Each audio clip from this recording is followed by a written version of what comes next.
My name's Mackenzie Miller, and in the next few minutes, I hope to help you understand why developing your own model of communication is important for developing meaningful interactions.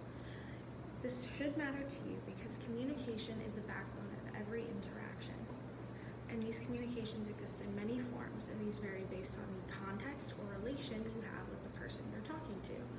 For instance, the way I would speak to my family is very different from how I would talk to an employer or a police officer. The way that these interactions are conceptualized are called models. And models basically show the logistics of the conversation and the ways in which information is passed back and forth. The three textbook models are interaction, transmission, and transaction models. My model is a summation of the three. The main part of my model is that it begins with a message. The message is being sent from the sender to the receiver, and the communication is both verbal and nonverbal. A lot of times the context of what you're saying can also be displayed by your nonverbal cues, like a smile or body language or eye contact. The second part of my model is the interpretation that is based on this context. It's similar to the transition model from the book in that it heavily relies on the context of the message being relayed, but it's also based on the non-verbal communication. The last part is the response from the receiver to the original sender and relaying information back and forth, switching roles.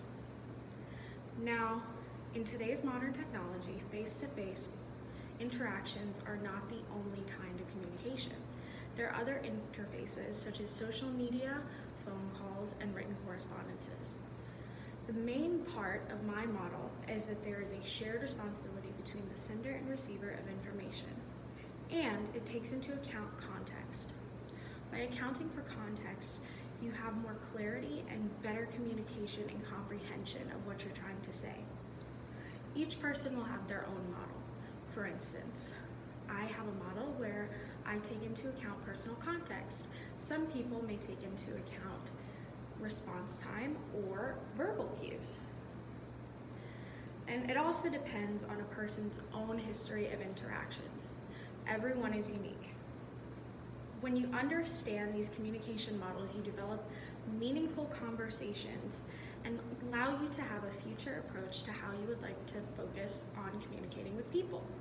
For instance, because I know that relaying information is heavily reliant on context clues, I will work to be sure that I'm smiling, making eye contact, and being very friendly in my approach.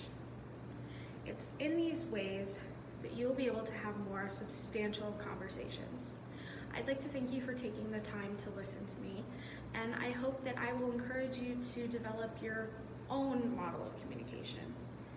In my personal experience, since I've begun using my model of communication in my own interactions, I have had much more meaningful, substantial, and important conversations and interactions with the world around me. Once again, thank you for listening.